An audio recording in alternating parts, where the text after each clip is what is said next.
Tento ročník vyšiel seniorom aj starším žiakom z futbalového klubu LP Domino na Výbornú.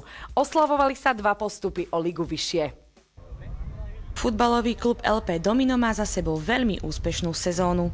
Z prvenstva v 4. lige sa tešili muži. Vybojovali si tým vytúžený postup do 3. ligy. Prvé miesto vo svojej kategórii obsadili aj starší žiaci. Vaši chalani skončili na prvom mieste. Spokojnosť po tej sezóne? Áno, obrovská, je to veľký úspech nášho futbalového klubu. Tak určite, ako sme makali, ako tvrdé tréningy a disciplína.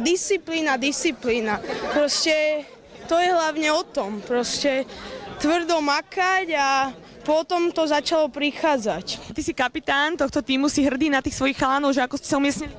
Úplne najviac. Dobre sme makali, sme to všetko dali. Pre nás je to obrovský úspech a nikto z nás to nečakal, že raz, respektíve, že tak rýchlo sa naši žiaci ocitnú v prvej lige.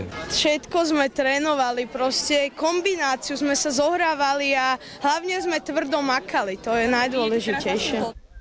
Okrem poctivej práce a zodpovednému prístupu je podľa chlapcov dôležitý aj dobrý kolektív. To naozaj tak, že tá sila je v tom kolektíve hlavne? Určite áno. Ale aj v tom, že aby sme vedeli hrať ten futbal. Ale hlavne aj v motivácii, v kolektíve a tak. Dobre, ešte idete do dorastu. Vodnú oslavu si užil aj tréner víťazných starších žiakov. Tí budúcu sezónu štartujú už v doraste. Dnes završili takú jednu etapu svojej futbalovej kariéry a čo by si rád? Ne,